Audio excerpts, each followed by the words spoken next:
తక్కువ రేటుకే non veg తినేస్తారు. తక్కువ రేటుకే ఐస్ క్రీములు తినేస్తారు. ఇదంతా హైదరాబాద్‌లో కామన్. కానీ ఇప్పుడు పోలీసులు తాజాగా పసిగట్టిన, కనిపెట్టిన, అరెస్టులు చేసిన, స్వాధీనం చేసుకున్నవి చూస్తుంటే అదేదో మేకలుకి సంబంధించినయి 3, 4 నెలలయిపోయినాయంట అయి చంపేసి. వాటిని ఎండబెట్టి అట్ట ఉంచుతున్నారట.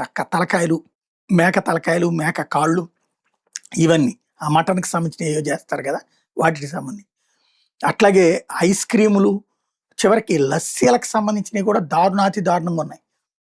ఏ నీళ్లు పడితే అయి వాడుతున్నారు. ఎట్లా పడితే అట్లా చేస్తున్నారు. అసలు ఈ గత 15, 20 రోజుల్లో పోలీసులు రైడ్ చేసినయి కనీసం 70 80 ఉన్నాయి. ఒక్కటి కూడా సమోసాలతో బిగినైతే ఇవాళ లస్సీ దాకా ప్రతిదీ తినయోగ్యమైనవి కావు. దారుణమైనటువంటి పరిస్థితుల్లో తయారవుతున్నాయి. అవి ఇప్పటిదాకా తింటున్నాం. హైదరాబాద్ పోతే తినేస్తున్నారు అందరూ. హైదరాబాద్‌లో ఉన్నోళ్ళు తినేస్తున్నారు అందరూ. ఇప్పుడుకి మరి ఏం చెయ్యాలి? ప్రభుత్వాలు ఏం చేస్తాయి? వాళ్ళని పట్టుకుంటారు, అరెస్ట్ చేస్తారు అంతా బానే ఉంది. What next? అసలు ఏం తినొచ్చు? ఏం తినకూడదు? ఇదే $1,000,000 ప్రశ్న.